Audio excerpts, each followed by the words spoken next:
Recibamos con un fuerte aplauso en el tema Profiscal, con su conferencia Estrategias y Técnicas para Controlar Masas, al doctor Adolfo Solís Farías. Los dejo con una breve video semblanza y nos vemos pronto. Bienvenidos.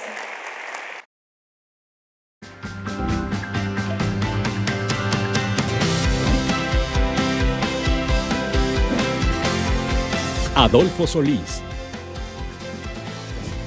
doctor en materia fiscal. Trabajó para la Secretaría de Hacienda y Crédito Público. Fue asesor fiscal en Hong Kong, Shanghái y Beijing. Como profesor imparte cursos a nivel doctorado en diversas universidades del país. Es articulista permanente en revistas en México y España. Hace aportaciones en radio y televisión sobre temas tributarios. Ha participado en más de 750 foros nacionales e internacionales. Con ustedes, Adolfo Solís, fiscalista internacional y socio del Grupo Farías, con su conferencia Estrategias y Técnicas del SAT para Controlar Masas.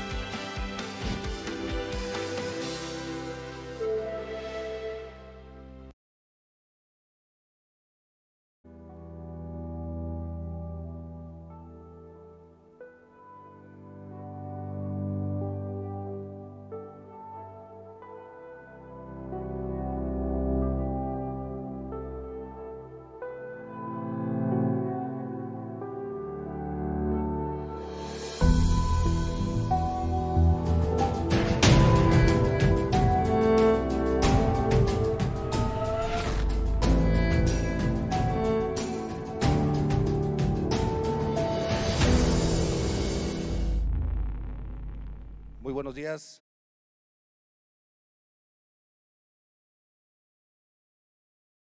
Qué gusto estar aquí en esta primera ponencia y qué gusto tenerlos a todos ustedes aquí con nosotros. Vamos a tratar algunos temas que son muy interesantes y que son divertidos. Y vamos a encontrar por qué el fisco controla masas, por qué el fisco sabe intimidarnos, por qué el fisco tiene control sobre nosotros. Y bueno, pues para entenderlo tenemos que partir, obviamente, lo que está pasando con la niñez mexicana. Todos los niños, todos los que crecemos en este país, entre sus 60 millones de pobres, en esencia, batallan para conseguir trabajo. La confección de nuestro sistema es difícil. Nosotros no tenemos palancas, nosotros no tenemos conocidos, nosotros crecemos a veces en la pobreza, la mayor parte de nuestra población crece en la pobreza. Además, en esa población que está oculta, regularmente están los alumnos más destacados de este país. ¿Pero qué pasa? A veces no le damos importancia a eso. Los sistemas siguen corrompiéndose. Y les voy a contar una anécdota. Como un niño en la primaria empezaba a destacarse, primer lugar en toda la primaria, pero sin oportunidades. Sin oportunidades, ese iba a ser el gran hacendario, pero sin oportunidades. Después, ¿qué pasa? Surge la secundaria y sigue avanzando y se encuentra con las mismas deficiencias. No hay para la comida, no hay para el transporte, no tiene trabajo, sus padres son pobres. ¿Y qué? Lo que en México hacemos es luchar por sobrevivir. Nosotros no vivimos, nosotros sobrevivimos. Y sobrevivimos ante un sistema que con el tiempo se ha corrompido. Obviamente va creciendo, estudia derecho, quiere ser abogado o quiere ser contador y en automático la primera ocurrencia, no sé si buena o mala, es llegar y presentar tu currículum al fisco. Y llegas y ¿ante qué te encuentras? Primero ante filas, porque no compite uno, compiten cientos. Pero todos salimos con un ideal, Todos salimos con el ideal de que estudiando mucho vamos a tener buen trabajo. Salimos con esa filosofía, salimos con ese tipo de pensamiento, porque así fuimos confeccionados. Hasta los padres nos dicen, estudia para que agarres un buen trabajo. Esa es la confección de nuestro sistema. El problema es que cuando vamos a presentar el currículum, a veces encontramos largas filas, a veces encontramos prepotencia de los que nos atienden, ¿Y qué ocurre? Aquel niño que presentó su examen, pero sin conocer a nadie, porque acuérdense que en este país tienes que conocer a alguien. Tienes que conocer a alguien para tener un buen puesto. Si no conoces a alguien para tener un buen puesto, pues entonces tienes que trabajarle 30 años, ¿de acuerdo? ¿Y qué pasa? Cuando tú haces tu primer examen para entrar a Hacienda como abogado tributario, que es a lo que puedes aspirar, o auditor, ¿ante qué te enfrentas? Que el propio cuate que te entrevista es el que te desanima. Oye, pues aquí hay 450 antes que tú, y los 450 hay 200 que han trabajado en Hacienda ya por más de 5 años, ¿no? Y aspiran al mismo puesto que tú, pero tú apenas estás terminando la carrera. Y obviamente te empiezan a desestimular, te empiezan a cambiar. ¿Qué les pasa cuando sustentas el examen? Que ellos quieren meter a todos sus cuates, pero tú sacas 10. Para colmo de estos cuates, tú sacas 10. Y todos sus cuates ni siquiera aprueban. Pero ¿quién va a conseguir el trabajo? El cuate. El del 10. Vamos a ver qué pasa con él. Porque lo primero que hace cuando sacas 10 y ya vas por tu resultado y tienes 10, ¿qué dices? Pues ya voy a quedarme en el trabajo, ¿cierto? Pero ¿te quedas en el trabajo? No te quedas en el trabajo. ¿Y por qué razón? Porque no tienes experiencia. Y es lo primero que te acusan cuando no quieren que entres. Oiga, usted no tiene experiencia, ¿no? Y se requiere aquí un poco de experiencia. Pero ¿qué estudiante empieza en su primer trabajo con experiencia, no? Entonces fíjense bien lo importante. Llegas a la entrevista de trabajo, porque como sacaste 10 te tienen que entrevistar, no te queda de otra. Llegas a la entrevista de trabajo y en esa entrevista de trabajo, ¿qué ocurre? Naturalmente te encuentras ante una pared con prepotencia, con desánimo. Incluso el cuate que está ahí, como si fuera un experto, te hace un análisis psicométrico, no te lo hace escrito, él ya nada más con verte, eres morenito, eres güerito, chaparrito, gordito, como te vea, como te vestiste, como te comportaste, o si titubeaste, ya él ya te hizo su análisis psicométrico y él ya te aprobó o te reprobó. Y esa es la realidad no solo en Hacienda, esa es la realidad en todas las dependencias de este país. ¿Qué pasa? Obviamente, lo primero que tienes es un 10 para destacarte, pero no tienes ninguna recomendación de ningún político. Y ante todo esto, ¿qué pasa? Cuando el jurado tiene que decidir por los 450 que hicieron el examen, ¿a quién eligen para los puestos más altos? A sus cuates, aunque hayan reprobado el examen. Y tú, como no les queda otra más que agarrar a una persona que cuando menos demuestre con técnica que sí lo logró, ¿qué puesto te dan? Pues naturalmente no te van a dar de jefe, ni de subadministrador, ni de administrador. Obviamente te toca el puesto de fotocopiador y el que sirve cafés. Eres abogado, sacas 10, fuiste en primer lugar en la primaria, en la secundaria, en la preparatoria y en la licenciatura, pero ahí en Hacienda entraste para servir café. Pero la necesidad, porque es la aspiración de cualquier persona, la necesidad que dices, tú me vale, ya tengo trabajo, ¿no? Y sirves el café. Pero ¿qué pasa cuando llega el primer día en Hacienda? Pues naturalmente, eres el más veloz para preparar el café, para servirlo, el más veloz para sacar la fotocopia y el más veloz para ayudarles. Pero aquí empieza nuestro verdadero trastorno. ¿Por qué? Porque el fotocopiador, el pobre, el que no tiene relaciones, en lo cual se encuentra la mayoría de nuestra sociedad, ¿qué hace? Quiere destacarse, quiere ayudar. ¿Qué empieza a pasar? Empieza ayudando a guardar expedientes, naturalmente. Obviamente, cuando empieza todo esto, ¿ante qué se enfrenta? Vean ustedes bien. Trabaja 19 horas. Va sábados, va domingos, está disponible. Es más, hasta lo agarran de chofer para ir a recoger al hijo del jefe.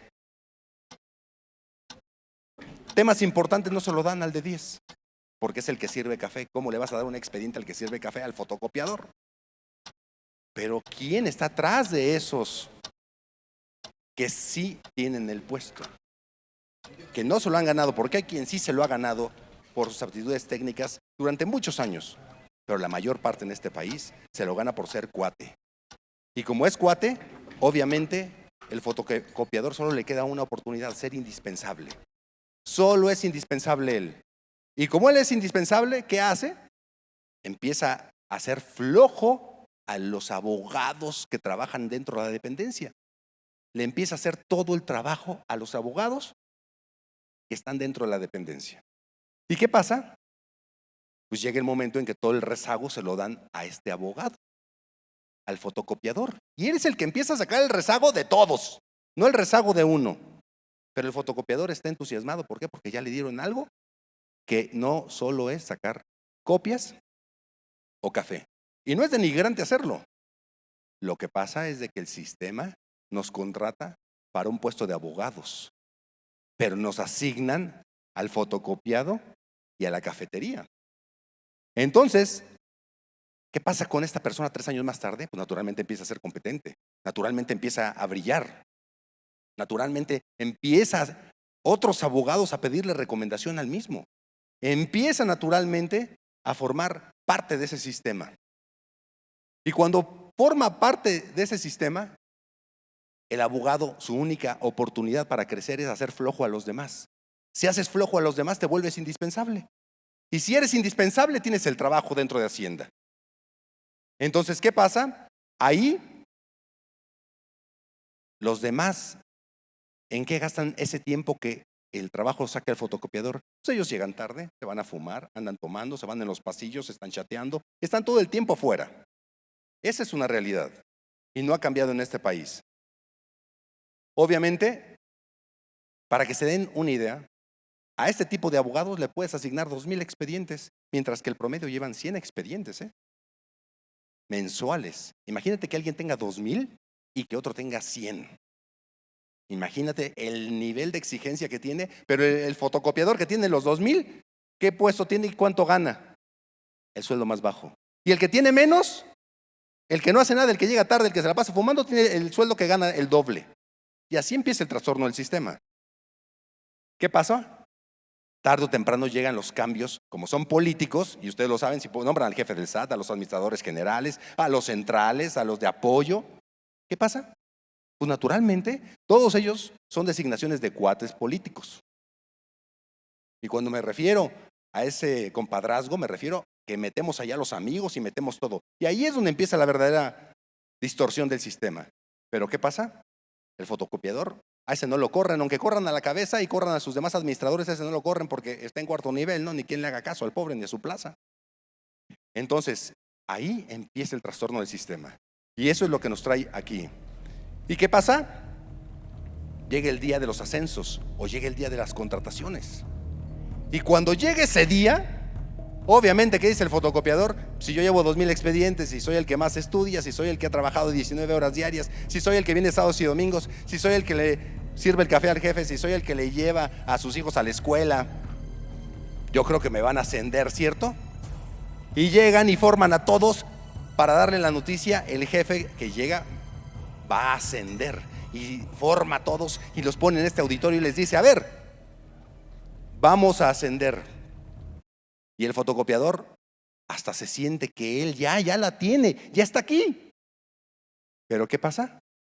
El jefe ignora al fotocopiador, esa es la realidad del sistema. ¿Y a quién va a designar? A su amigo, al amigo del jefe. Y ahí es donde el sistema se trastorna. Ahí es donde empieza nuestra plática. Ahí es donde empieza la forma de controlar masas, porque de acuerdo a las aptitudes, de acuerdo al tipo de personaje que llegue y que pise el sistema, es la forma como vas a actuar. Si conoce la ley, respeta la ley, pero regularmente el funcionario desconoce la ley, y viene a salvarse en esa gama, porque llega el nuevo jefe y ¿a quién empieza a correr?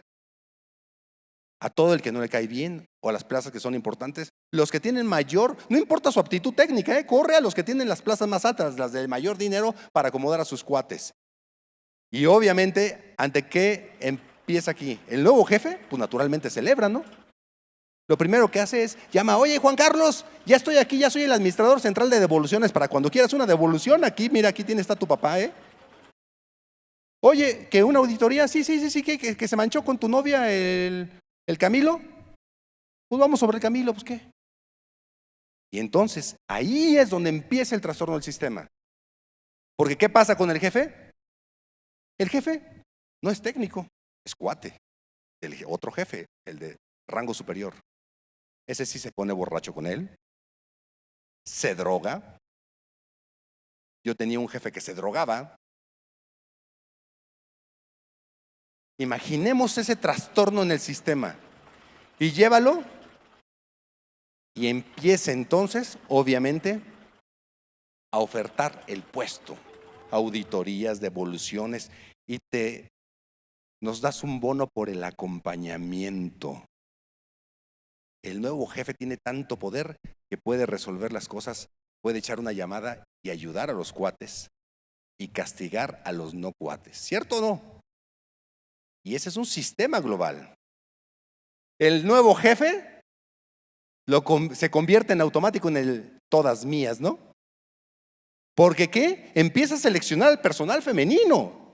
Y esa es una realidad. Y empieza a ver quién a su juicio vale la pena. No por las aptitudes técnicas, sino ¿por qué? Por la belleza. Y ahí el sistema vuelve a dar otro vuelco. Se empieza a trastornar más. ¿Qué pasa? ¿Qué es lo primero que hace este tipo de funcionarios? Que los hay. Y hoy en día los hay. Pues primero designan a su novia, ¿cierto?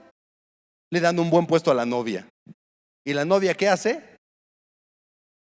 En automático, obviamente, se pone a su disposición y empieza a mandar y empieza a gritar y empieza a regañar a las mujeres.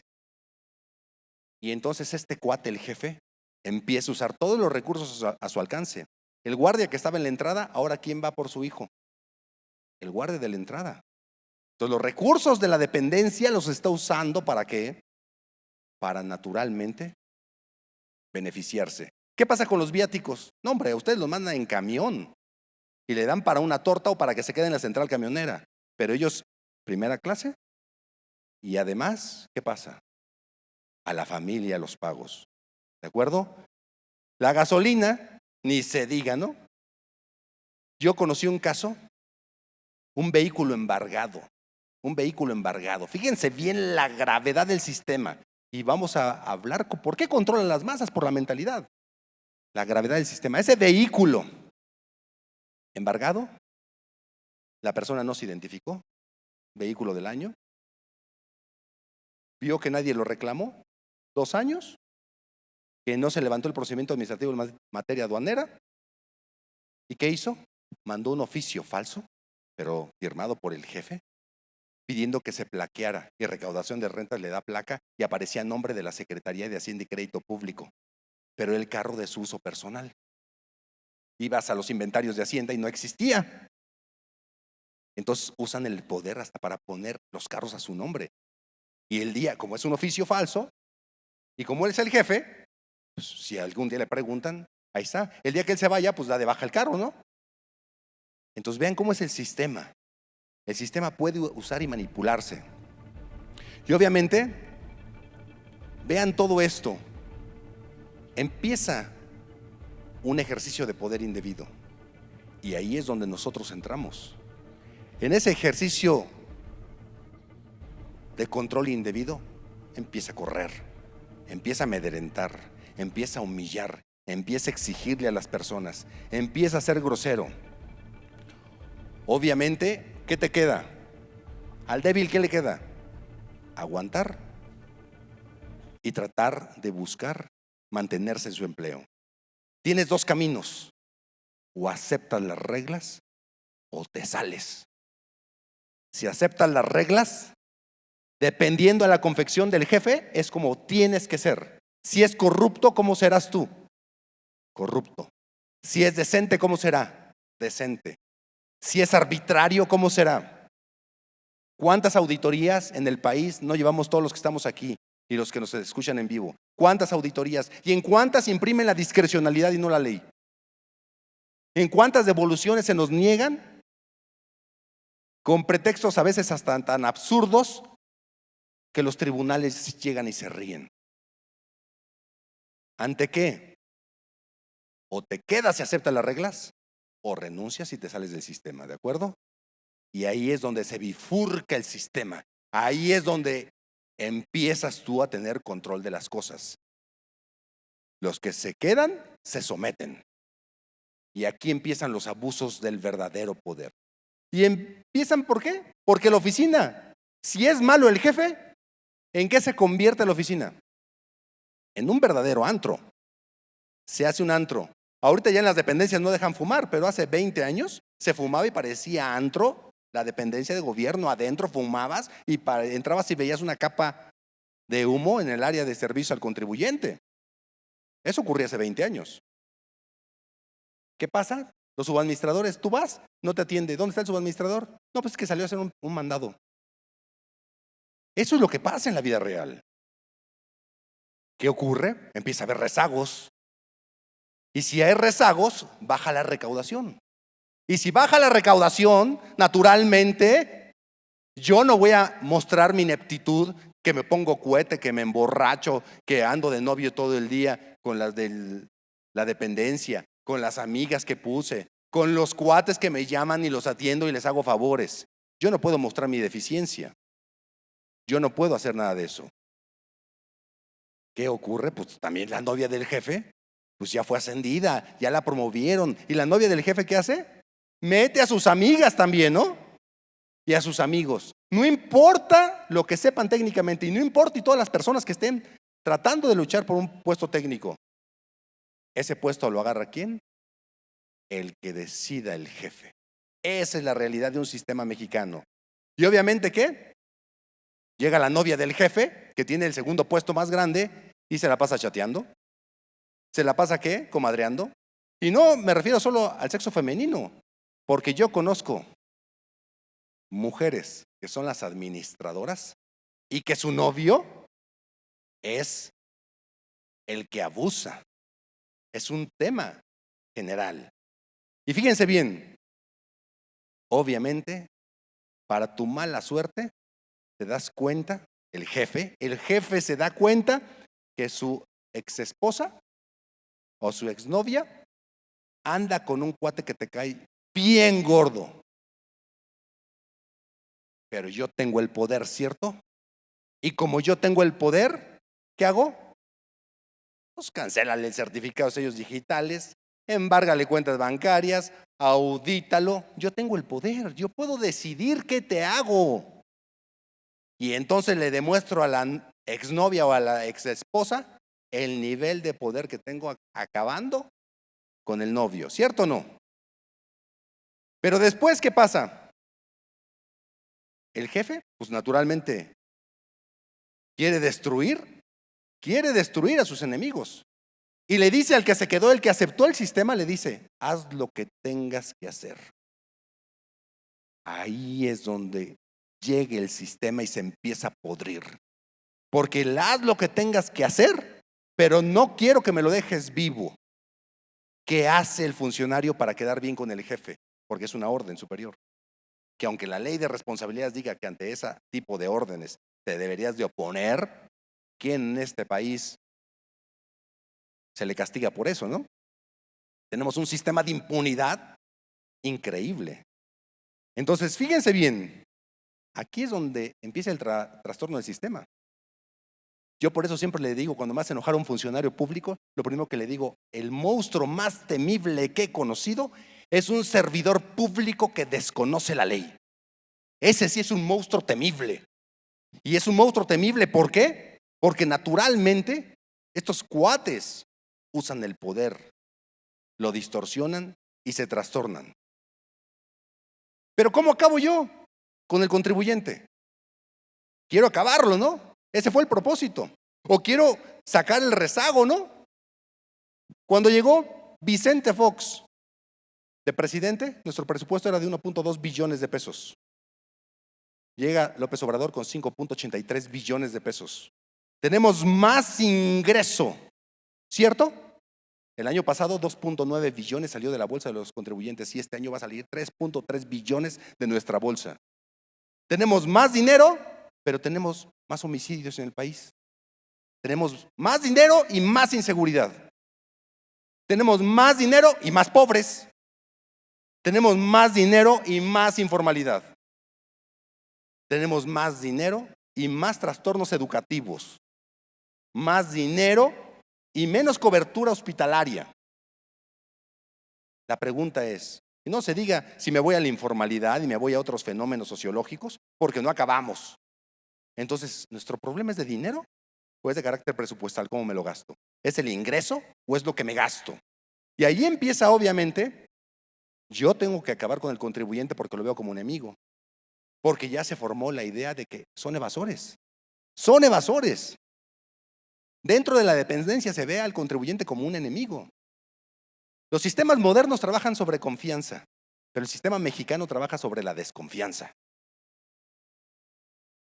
Fíjense bien, en los sistemas modernos se hace presión al contribuyente, pero México usa la represión al contribuyente.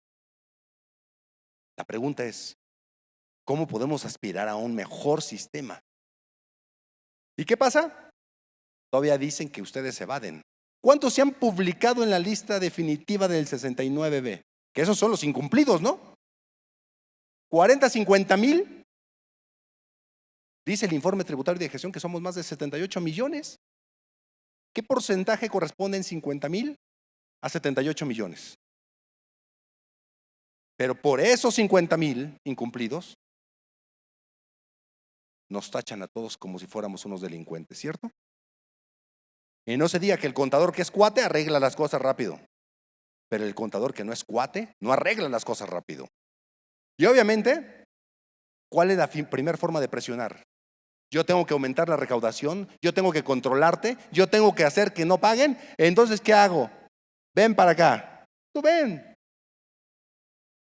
Le dice el fisco, cítame al representante legal a las oficinas. Y hasta saca una normatividad llamada PIAF, Programa Integral de Autocorrección. Entonces, ¿qué hace? Lo primero que hace es la carta de invitación. Y las cartas de invitación que le manda ya no van dirigidas al representante legal, van dirigidas a aquel que tiene el poder de decisión. Y como yo sé que decide en la empresa, entonces me voy contra él. Entonces, lo primero que hago es, lo meto a la sala de juntas, no lo meto a las oficinas, el propio programa. Siéntate aquí. Lo meto a la sala de juntas y llega el administrador. Porque previamente el contribuyente recibió una llamada. El contribuyente recibió una llamada de parte del administrador. Oiga, señor, ¿sí va a venir a la cita que le pusimos? Y te ponen el citatorio con letras rojas que dice urgente, que es una invitación. Y llegas, lo sientas y se sienta el administrador. Si va de México la programación, se llega el administrador central, llegan los de la jurídica, los de la procuraduría fiscal y se ponen a 4 cuates contra este. Y le preguntan que el asiento contable número 3, ¿no? Y este es el empresario que no sabe nada, está asustado. La pregunta es, el primer método para controlarnos es citarnos y hacernos presión. Te pasan tus gráficas y te dicen, señores, ustedes están mal. ¿Va a pagar? Y este cuate con su cara de asustado, véanlo. ¿Qué hace? Comete el error de decir, sí, lo vamos a revisar, pero si debemos, pagamos, ¿eh? Entonces el fisco se da cuenta que te aprieto poquito. Este país es el único en este mundo que vas en una auditoría y pagas, porque dices, ¿sabes qué? Puede ser que sí me haya equivocado, pero no quiero molestias. Las multinacionales, ¿saben qué hacen las multinacionales? Las multinacionales dicen, pago. Oye, pero no debes de pagarlo, eso es equivocado lo que tú quieres pagar. Es equivocado. Entonces, dicen las multinacionales, yo no quiero manchar mi récord. Ni récord llevamos en México. Pero se da cuenta de la honestidad del contribuyente y el fisco ve que apretándole poquito, pagó. Entonces, en lugar de que respete ese contribuyente, lo programa para el siguiente año, ¿no? Porque este cuate ya entra en mis metas de recaudación. Entonces, cuando mando a citar al representante, no me importa que no tenga poderes, pero yo sé que tiene el poder de decisión. Lo cito, nos formamos todos aquí enfrente de él y lo intimidamos. Ahora, ¿qué tiene que hacer él cuando estemos frente a ese supuesto? ¿Qué tiene que hacer?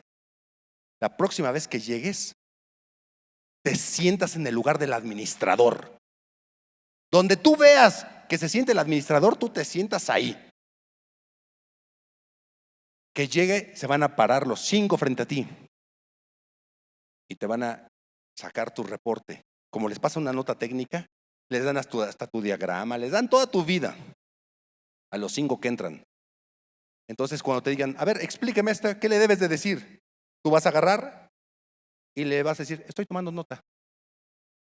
No, pero explíquenos. Estoy tomando nota, usted dígame. Usted fue el que me citó. Imagínense si constitucionalmente podemos hasta guardar silencio, ¿no? Ahora resulta que le tengo que contestar un interrogatorio a estos cuates, ¿no? Es como cuando vas a darte de alta, ¿qué te piden? Que llenes el cuestionario, ¿no? ¿Y ese cuestionario dónde viene reglamentariamente o en qué ley viene? ¿Dónde viene ese? Y si va el asesor, el contador, ¿qué le dicen? No, usted no puede contestar, es más, no puede ni entrar aquí, ¿no? ¿Cómo no puede ni entrar? Entonces la próxima vez que te citen, lo único que vas a hacer tú, te le vas a quedar viendo, no le quites la mirada. Cuando te pregunte, dile, lo estoy anotando. Lo estoy anotando. Y ya. Cuando lleves a tu contador, que el contador cumpla, porque estos cuates dentro de esa revisión lo que hicieron fue analizar también a las personas, por eso piden el nombre antes. Y entonces le dicen al contador, a ver tú, estás hablando y tú debes impuesto. Fíjense, van a revisar al contribuyente y acaba regañado el contador, ¿no? Entonces a la próxima te sientas en el lugar del administrador. No les contestas nada. Lo analizas en tu oficina y si tienes algo que responder, se lo respondes. Pero dice esa normatividad que si no les haces caso o no pagas, te pasan al comité. ¿De qué? De conductas delictivas y al de programación. Ándale, bonito país. Entonces ya sabes qué hacer, ¿de acuerdo? Muchas gracias. Apláudanle porque estaban nerviosos, yo pensaba que se iba a asustar. El fisco también, ¿cómo quiere controlarnos? Con auditorías. Y el problema de la auditoría es que son discrecionales, ¿cierto? Son discrecionales. Llegas con el administrador, vas a alegar una deducción. ¿Y qué pasa con la deducción? ¿Qué pasa? En automático te la rechazan y te dicen, es que es mi criterio. Oye, pero la ley dice esto. No, es que es nuestro criterio. O sea, el criterio es capaz de imperar más que la ley y la Constitución, muchachos. Y las auditorías están viciadas de todo eso. Hoy no se diga con la licencia que les dieron los tribunales en materia de materialidad del acto, de razonabilidad de negocios, en materia de obviamente de simulación de actos y presunción de inexistencia. Hoy te piden todo. Cuestiones que son de carácter incluso no económicas. La contabilidad es una radiografía en números del contribuyente y se debería de acotar a registros contables. Pero hasta el que prestó el servicio quiere que le demuestre la especialidad con la que lo prestó. Es decir, trae la cédula profesional y luego alguien, un EFO, te da una factura, cuando te la dio, trabajaba bien y después se volvió EFO y llegan y te acusan por culpa de aquel, ¿cierto? Oye, ahora yo tengo que responder por terceros, pero solo en un país como este puede pasar eso, porque al jefe le dijeron, audítamelo, y entonces te audito, y si ya llevas consigna, ¿qué pasa? Te agarro. Obviamente, yo quiero neutralizarte, te mando una verificación de comercio exterior, ¿eh? Es más, a veces recaudación no encuentra los bienes que se quedaron en depósito y manda auditorías de comercio exterior para que comercio exterior entre y diga, ah, sí, aquí está la máquina, y ya va recaudación y la extrae. Un país donde podemos extraer bienes, muchachos. ¿Quieres que pague impuestos y te llevas la maquinaria o equipo que es inembargable, no? Y tú le dices, oye, no te puedes llevar la maquinaria o equipo porque el 157 del Código Fiscal dice que no te la puedes llevar. ¿Y qué dice? No, pues usted alégalo en el recurso. ¿Cuántos recursos les han dado a favor, muchachos? Tenemos un recurso también que nos sirve, ¿cierto? Lo único que sirven es para ganar tiempo para que no garantice el crédito fiscal. Ahora, ¿qué pasa? Naturalmente, pongo la opción cuando quieren verificar los establecimientos, porque este cuate tiene un motel, esos moteles de 320. tiene un motel de 320. ¿Y qué ocurre? Quieres ir a verificarlo, ¿no? Pero naturalmente tú sabes que es muy difícil que alguien que vaya saliendo, que salgas tú y que te digan, oye señor, ¿le dieron comprobante fiscal? Y tú, puta, no. ¿Cómo lo vas a hacer? Es cierto. ¿Pero qué hace? Como no te dan el comprobante fiscal porque entras, ya sabes que hasta pagas por la ventanita. En automático, ¿qué pasa? En automático, ¿qué pasa? Llegan y que te toquen en el cuarto. Señor, somos del SAT.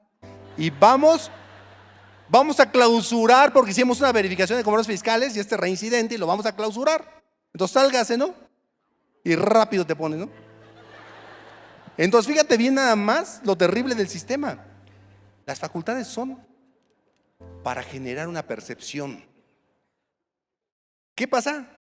Este país es el único país que tiene las figuras de embargo, aseguramiento e inmovilización de cuentas bancarias. ¿Y qué pasa? Quieren que pagues impuestos y te embargan la cuenta bancaria. Y van y te dicen, oiga, no ha pagado. Dios mío. La inmovilización de cuentas bancarias, ustedes saben que conforme al 156 bis pueden transferir incluso los fondos para créditos firmes. Y se transfieren los fondos y se cobran a lo chino, ¿no? Usan y después vas al amparo, contratan a los abogados y el abogado le pone, reclamo el congelamiento de cuentas bancarias. Y la autoridad responde, no es cierto, porque el congelamiento no existe, ¿cierto? Ni que fuera el rayo McQueen, ¿no? Para congelarlo. O sea, lo que quiero decirles aquí en términos prácticos, que si queremos controlar al contribuyente, yo te hago una medida, ¿para qué? Para que sientas la presión. Nada más que nuestro sistema es tan irónico que los mecanismos para presionarte tienden ¿a qué? Tienden naturalmente a dañarte, a que no pagues, a que no puedas pagar. Y fíjense bien, cuando se transfieren los fondos de la empresa, todavía los créditos siguen vivos, porque se aplica ¿qué? A los accesorios, ¿cierto? Y el crédito sigue vivo y se vuelve a piramidar. En todos los países, cuando tienes una deuda, se topa a la contribución, se topa. Los accesorios, incluida la actualización, se topa a la contribución, no puede exceder. Aquí se triplica, cuadruplica, quintuplica. Y luego mutan crédito por uno, por otro, y ahí tienes al IMSS cobrándote de todo tipo, ¿cierto o no? ¿Qué pasa? Estos cuates te quieren hacer presión, quieren controlar masas. Programa de cancelación del certificado de sello digital. No puedes expedir facturas, no expides facturas, no cobras, ¿cierto? No expides facturas y lo único que haces es generar la clandestinidad. Lo único que haces es que los empresarios tengan 2 empresas. Y si bloqueas las 2, hace que tengas 3 empresas. Entonces lo único que estás haciendo es, el sistema está dispersando el negocio. Está haciendo cada vez más difícil. ¿Qué pasa con la destrucción de envases? Llegan a los bares a la hora, o a los restaurantes a la hora que tiene más gente. Pero llegan a los principales restaurantes y ¿qué hacen? Con un operativo de 50 personas, van, ven que no se destruyó el envase y ¿qué ocurre? Sacan a todas las personas que están ahí. El chiste es que ellos vean que aquí hay poder. Dime, ¿te pueden controlar así o no te pueden controlar así? Pero no se diga los casos de ejemplaridad. Que yo dije, voy a luchar toda mi vida para que eliminen los casos de ejemplaridad. Porque muchos de los contadores que están aquí sentados y los que estamos parados, somos de ejemplaridad. ¿Y cómo te hacen de ejemplaridad? La decisión de un cuate de exhibirte públicamente. ¿Qué pasó a Rafa Márquez? A ver, ¿por qué no está en la cárcel? ¿Qué le pasó a Julián Álvarez? Me asusté de repente que ya no iba a ir el terrenal. Lo exhiben. ¿Qué le pasó a Paquita la del barrio? ¿Qué le pasó al Bester Gordillo? Bueno, ella era una pecadora. Pero lo cierto es, agarro a la cabeza. Muchos de ustedes son muy jóvenes, pero hace 20 años estaba Laureano Brizuela, que era algo así como Luis Miguel de ahora. Y ese cuate, llegando al concierto, vámonos papá. ¿Quién es de ejemplaridad? ¿Político? ¿Eres del otro partido? Pues eres de ejemplaridad, papá. Y puedes tener un cuate que vende 100 televisiones y que tuvo $1,000,000 de ingreso Y tienes uno de ejemplaridad que vendió 100 millones con el mismo ingreso, y las deducciones de él sí se las toman, y las de la ejemplaridad lo mandan a volar. Los requerimientos de él son de 3 hojas en gabinete, los de él son de 16 hojas. Cansarlo, que sienta la presión. El tema de ejemplaridad es que sientas la presión, y tenemos que luchar porque es donde más abusos hay, donde más excesos hay. Los presidentes de colegios, los líderes de las firmas contables, todos. Y no digas que vas y te pelees con el administrador, porque el cuate te pone de ejemplaridad. Entonces, ¿quieres controlar masas? Si yo quiero meter a la cárcel a alguien, no voy a agarrar a la compañera que no la conoce más que su novio y su mamá. Entonces, llego, agarro a su colega de al lado, que es famosa, que es artista, que sale públicamente, y a ella, cuando se sube al escenario, a ella la agarro, la detengo y ¡pum!, la meto a la cárcel.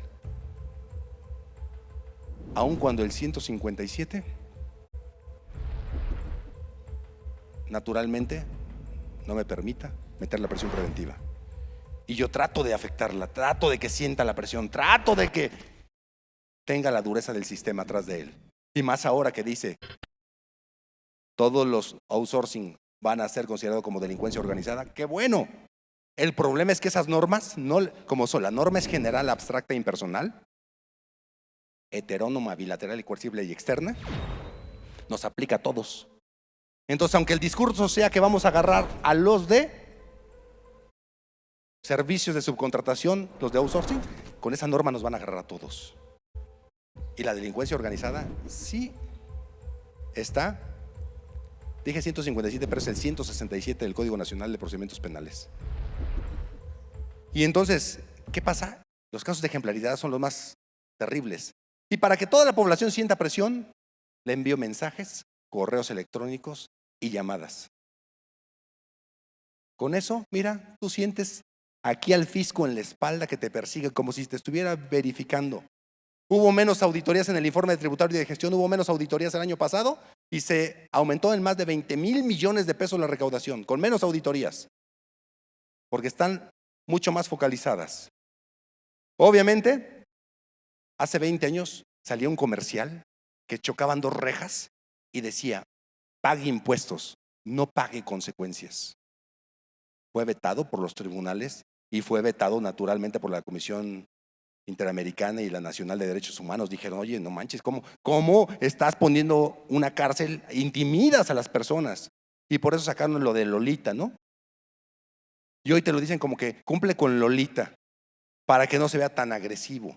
Pero en realidad hace 20 años el sistema estaba distorsionado y hoy sigue igual. Ellos lo que buscan es que tú tengas una presión permanente. Obviamente, ¿qué nos presume el fisco? ¿Cuántos juicios ganó? ¿Cuántas personas metió a la cárcel? ¿Cuántos contribuyentes evadieron? A mí me encanta el decreto que todos leímos, el decreto que se dejan sin efectos todas las condonaciones. ¿Qué condonaciones había? Ninguna. O sea, saco un decreto para decir que dejo sin efecto la condonación que no existe. Y en el mismo decreto digo, y me comprometo a que no haya más condonaciones. O sea, tengo un decreto para dejar sin efecto lo que no existe y para decir que también no voy a hacer lo que tampoco existe. Pero en los medios de comunicación se ve bastante bonito, ¿cierto? Pero nosotros que somos técnicos decimos, ¿cómo puede un país hacer eso? Fíjense bien, si no te puedo controlar, ¿a quién tengo en mi mano?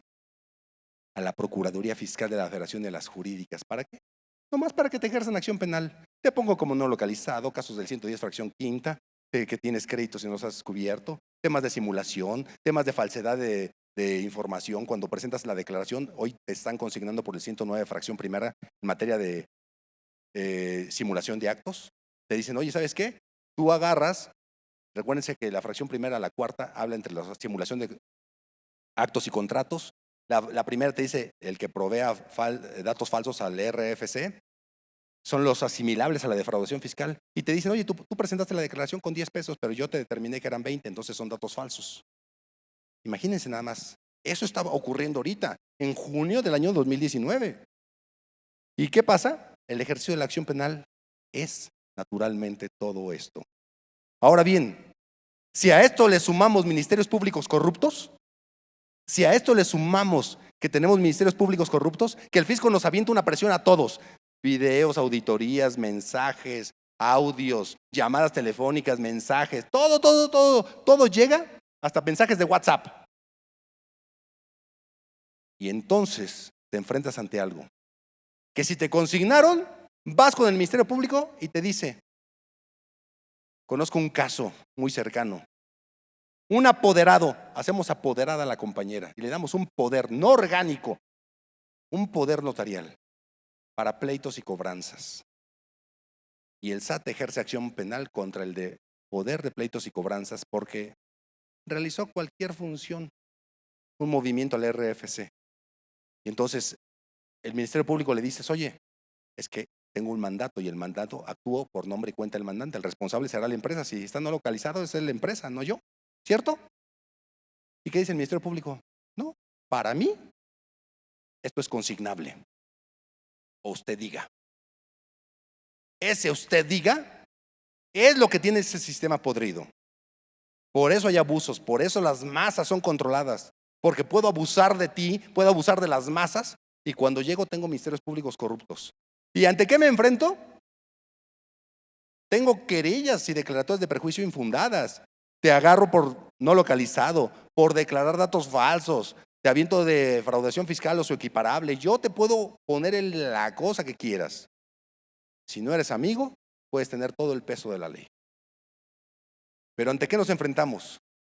No solo los ministerios públicos, llegamos a jueces. Y dentro de la gama de jueces hay de todo tipo. Jueces que no saben, por más carrera judicial que digan. Hay jueces que no saben y no conocen la materia fiscal.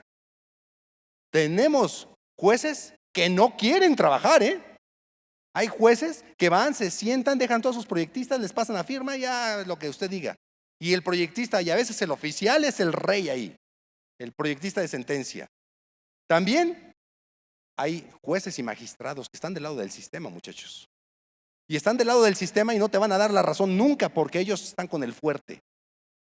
Hay jueces también que naturalmente piden dinero. También los hay. Hasta la propia denuncia del presidente, ¿no? Vean lo que pasó con otro ministro. Se encuentran millones de libras, ¿no? Y no pasa nada. ¿Creen que le va a pasar algo? La respuesta es no. Pero si fueras tú, mañana estás pero recluido aquí en Almoloya.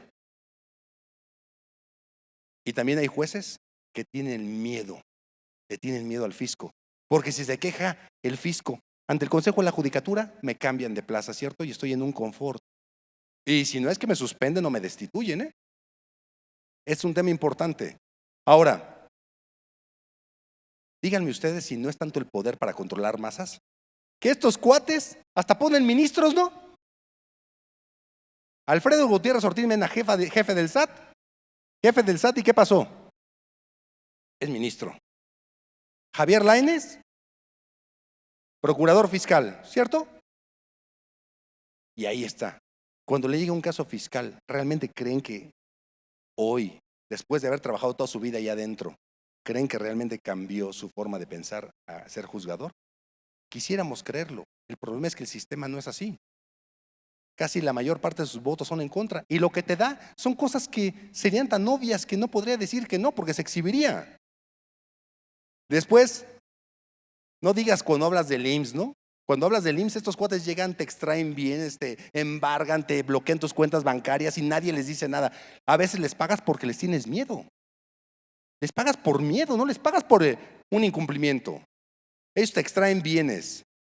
Y fíjense bien, para colmo, vamos a la Prodecon. ¿Y ante qué nos enfrentamos en la Prodecon?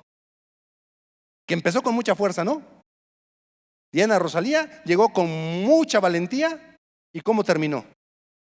Los acuerdos conclusivos, ya el fisco ni les hace caso. Las quejas y recomendaciones ya ni les hace caso. ¿En qué momento la Procuraduría perdió fuerza? Y es la que nos protege. ¿Es un verdadero ombudsman? No lo es. Quisiéramos que fuera. ¿Qué nos enseña esto? Que aquel cuate que se quedó dentro del sistema, sus rezagos, sus deficiencias, sus negligencias, las usa. Es un mecanismo para controlar y tiene todas las herramientas a su alcance, ¿cierto?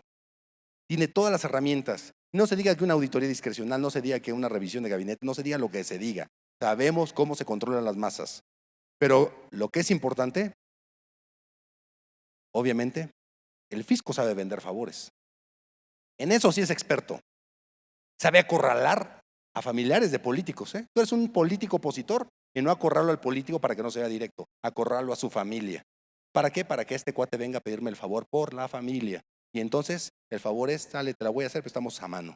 Ya no molestes. A eso pasa el día de hoy. Eso existe el día de hoy. ¿Ante qué nos enfrentamos también? El fisco es el único que yo he visto que te desacata una orden judicial, la incumple, te paga indebidamente. El fisco no es capaz realmente de cumplir con la ley. Se desacata órdenes judiciales, intimida jueces, se presenta quejas en el Consejo de la Judicatura y dice que se beneficiaron, que están haciendo mecanismos de evasión. ¿Y qué pasa? Los peces grandes, los que se roban el dinero, los que desvían fondos, ¿dónde están, muchachos? Vean, como el Bester Gordillo, se fue. ¿La responsabilizaron? No, se fue. Padres, se fue. Y va a pasar con Javier Duarte, y va a pasar con todos. Y al final, nada más son temas mediáticos, temas de ejemplaridad. Obviamente, aquí es donde empieza el agandallamiento del sistema. O estás con ellos o estás contra ellos. ¿Con ellos o contra ellos? Hacen técnicas de impacto social. Llegan a una verificación domiciliaria y te llegan 10 patrullas y te llegan, ¿cuántos? 15 verificadores. ¿Para qué? Para que sientas la presión. ¿Qué debes de hacer? Es más, en diligencias de embargo te llegan 20 personas. Y es tan fácil quitar a la policía. ¿Qué debe de hacer, compañera? Pues bien fácil. A la próxima que vea que llegan 20 policías, vea quién es el que va a ejecutar. Ábrele la puerta y él pásale. Y si le cierra la puerta a todos los policías. Porque el uso de la fuerza pública solo es cuando yo impido el uso o el ejercicio de las facultades de la autoridad, ¿cierto? Y si no lo impido y le dejo pasar, entonces la policía ya no le sirve de nada. Así es que váyanse, señores. Así se los puede quitar de encima, con esa facilidad. Pero aquí es donde empieza el problema. Porque este sistema es incongruente. Este sistema es absurdo. Es tan incongruente, por ejemplo, te quieres ir a París en la empresa y te quieres llevar a tu esposa. ¿Puedes deducir el viaje de tu esposa? No trabaja. No es deducible. Pero si te llevas a la secretaria, sí es deducible. Bueno, pues ya por eso siempre viajo con la secretaria, ¿no? Por la deducibilidad, nada más es el tema. Entonces, fíjense bien qué incongruencia del sistema. Después, ¿ante qué te enfrentas? Ante una realidad perversa. El Estado te debe de proveer naturalmente seguridad. El Estado te debe de proveer la posibilidad de que estés tú seguro en tu casa y en tu trabajo.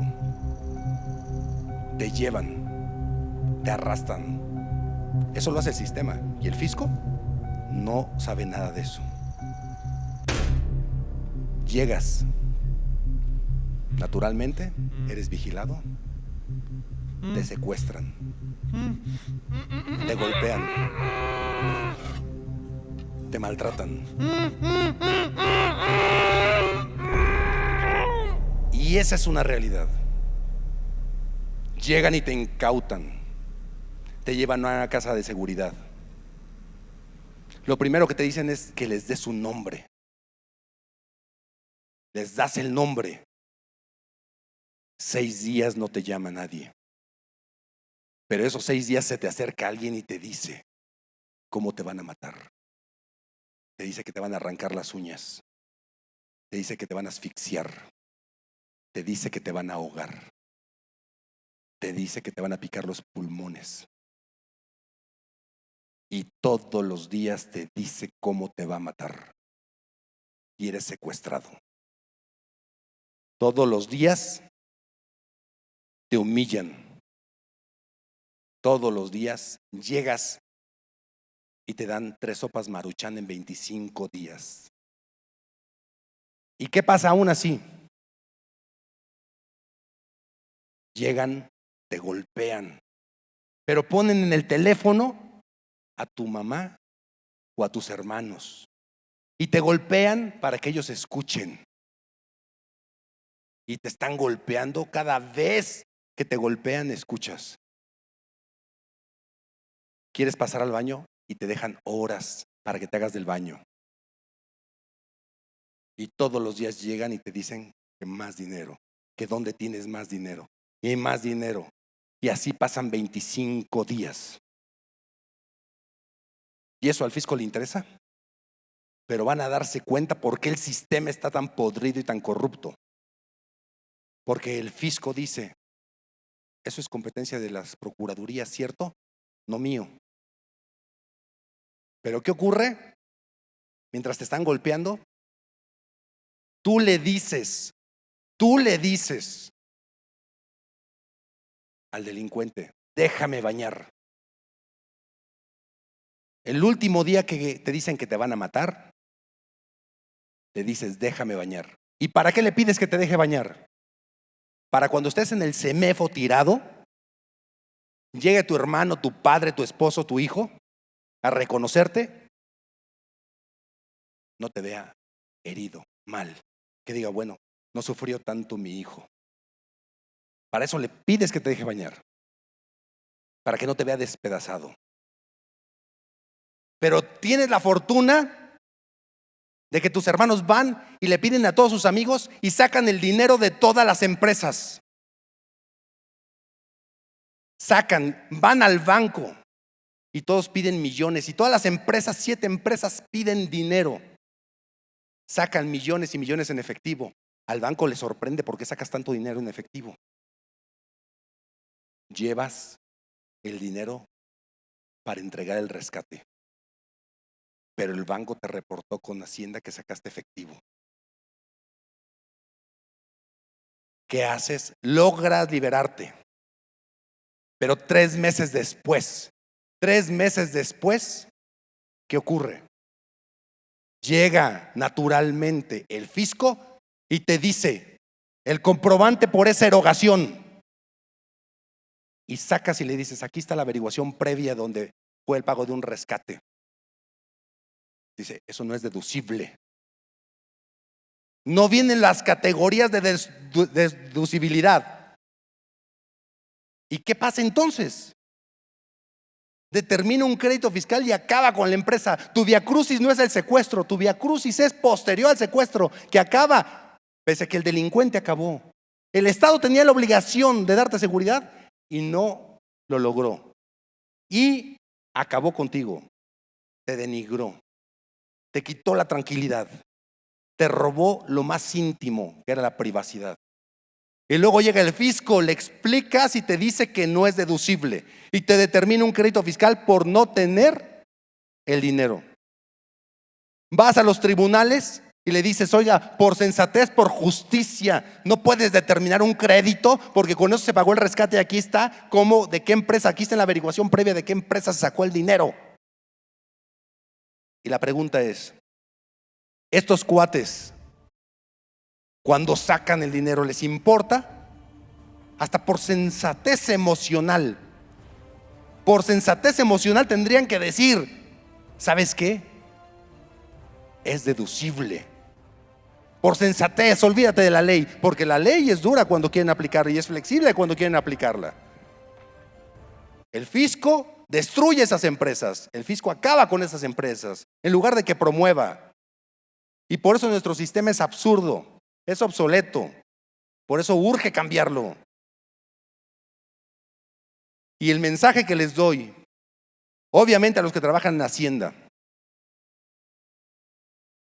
si el sistema es corrupto deben de salirse de ahí, porque si no, forman parte del mismo. Si trabaja con rectitud, no se corrompe en el sistema. El mensaje para los abogados y los contadores es que esas actividades nefastas del sistema, ¿qué hacen? Corrompen a muchos, pero nosotros lo que tenemos que promover es que pese a que violen la ley, pese a que abusen de la ley, pese a que sean discrecionales, nosotros solo tenemos la ley como un vehículo Porque somos contadores y abogados de resultado. No somos coyotes, no somos de anticipo. Porque nosotros no pedimos anticipo solo para ganar dinero. Nosotros queremos resultados. Eso se llama ética. Y nosotros sí la batallamos porque no tenemos amigos. Y no tenemos amigos, ¿por qué? Porque usamos la ley y creemos en la ley y que se respete la ley. Y la verdad, creo que aquí viene lo más grave de todo. Y vean esto. Realmente, nosotros tenemos que usar la ley. Nosotros solo tenemos esta oportunidad para defendernos. Nosotros somos los únicos que pagamos impuestos. Los otros cuates no pagan impuestos ni hacen nada. Y una cosa sí le voy a decir, que aquellos que deben de protegernos siempre son nuestros verdugos. Aquellos que deben de respetar la ley, aquellos que deben de respetar la ley son los que no respetan la ley. Y la verdad, le digo a cada funcionario, realmente siguen violando la ley. Y casos como el secuestro hace un sistema adulterable, corrupto, sucio, que es más fácil presionarte por temas penales, por temas que te hagan reflexionar y que te hagan pagar, que usando la ley. Tenemos la ley de un sistema emergente. Tenemos la ley que posiblemente no nos merecemos, pero es lo que tenemos. Y le voy a mandar una advertencia a todos los políticos, a los legisladores y a los funcionarios de Hacienda, que cumplan y hagan respetar la ley. Porque si no cumplen,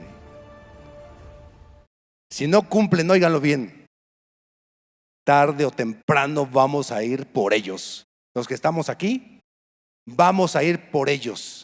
Vamos a acabar con los corruptos porque nosotros sabemos quiénes son los corruptos y ellos saben quiénes son los corruptos. Y créanmelo, se los garantizo, que nosotros y ustedes vamos a ir por ellos. Los invito a que hagamos eso. Muchas gracias.